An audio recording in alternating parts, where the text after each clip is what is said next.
Hi, and welcome to the All Things ITSM Global Podcast.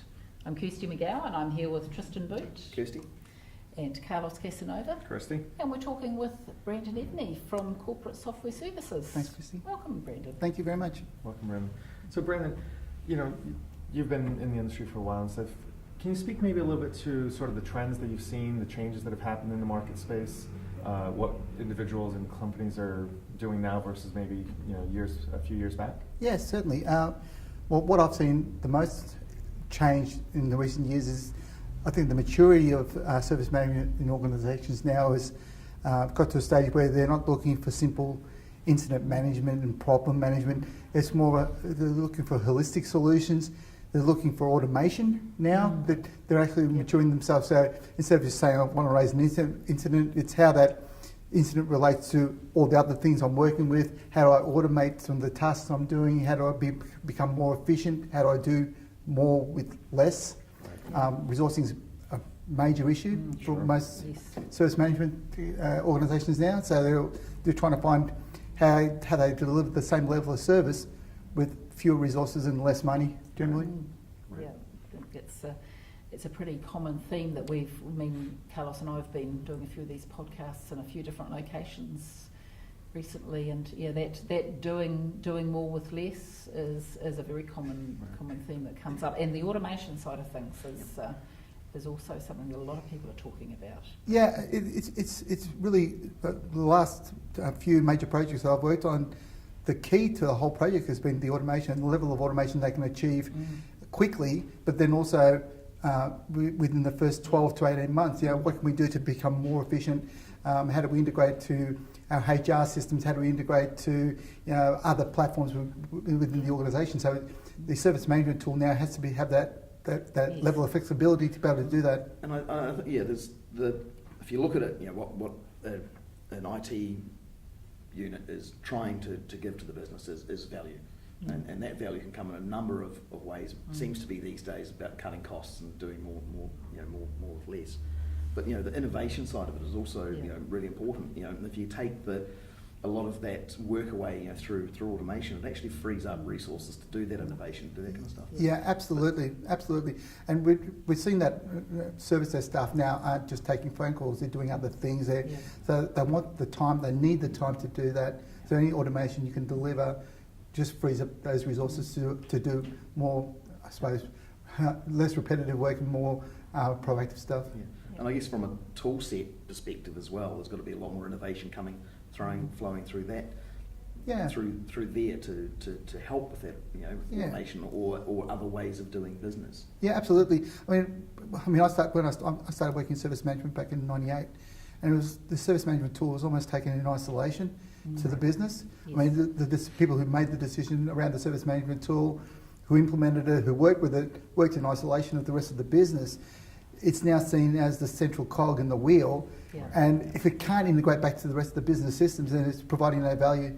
So I think that's been the greatest change I've seen in the last few years. People are seeing it as a holistic piece rather than this isolated piece, and which has been good for my organisation, because now we don't have to fight so hard for the funding for the solution, because people are seeing the values driving back to the business.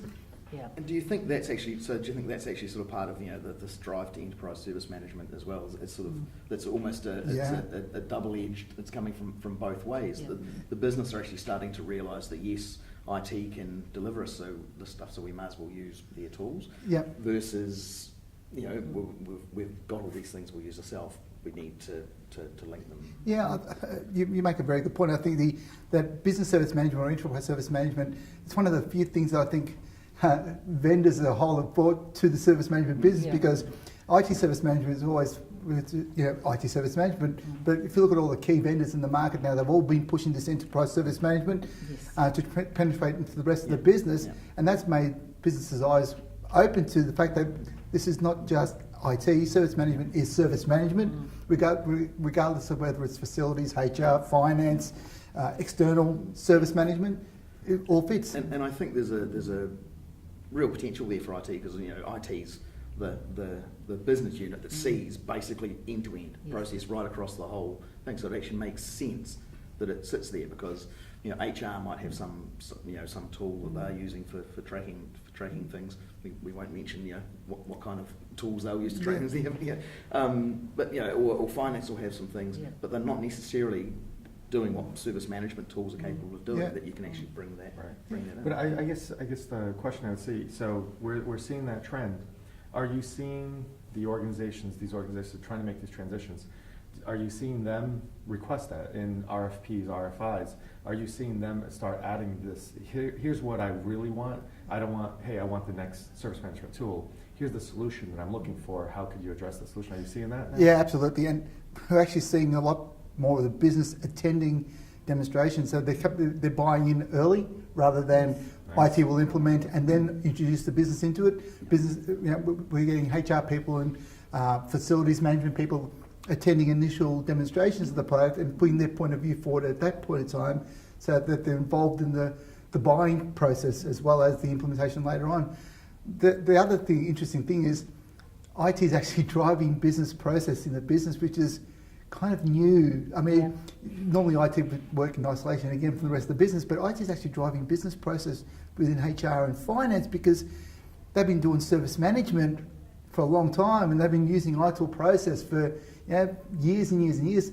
HR and finance haven't. They've been just providing a service. So they're actually picking up process from IT and then doing their process improvement. So take the tool out of the picture, just the service improvement across the whole business is getting better because of what IT is driving through process.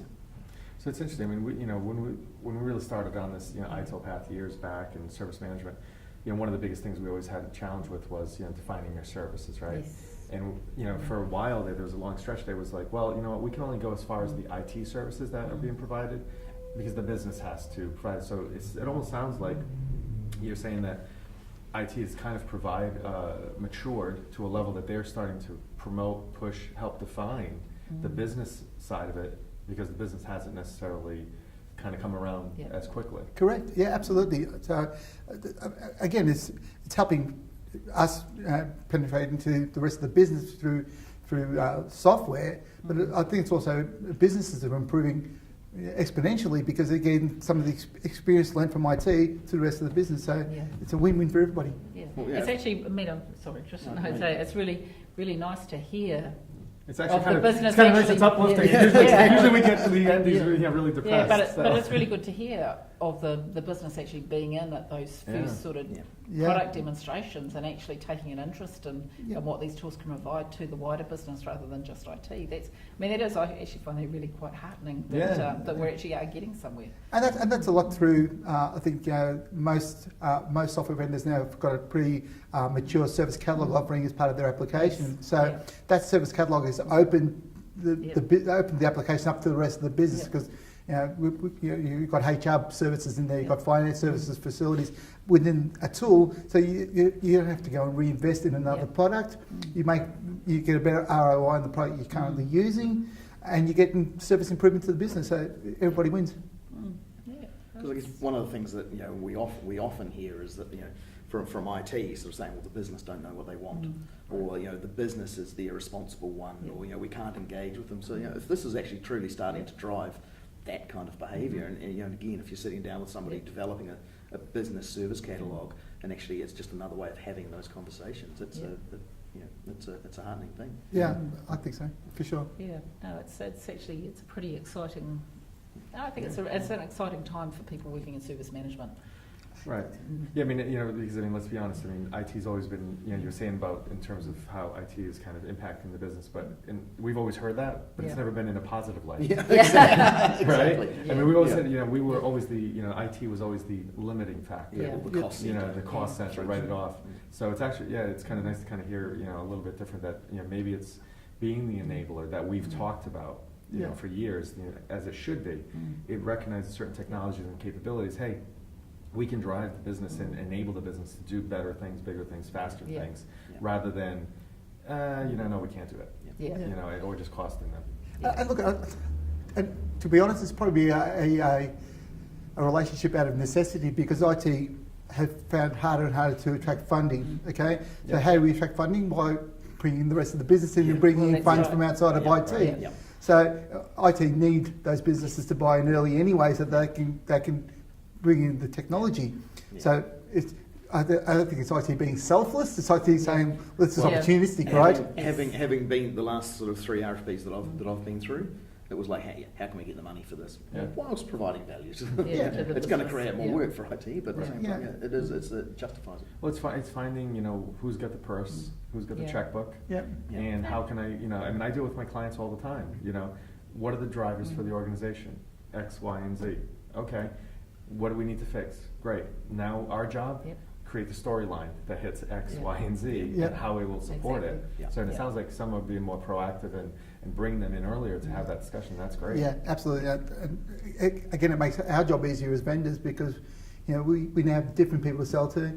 We can improve the story we tell. So it's actually driving application development as well. So IT is benefiting now from the application development because we now are building more sophisticated Yeah. software to deal with these other businesses. So again, it's driving the business in a complete different direction. I mean, we don't talk about IT service management. It's only enterprise service management. Yeah. Yeah. It's only Yeah. enterprise service management. If Right. you're not talking that, you're not going to be successful in the market. Yeah, no, we are talking a whole new story. Yeah. Yeah. Well, thanks, Brandon, for your time. It's thank you. been great talking to you, and I think this is probably a conversation we could have carried on. Oh, easily, but, easily. but we'll have to say goodbye here for now. Thank you for the opportunity, guys. Thank you, Brandon. Thanks for supporting me.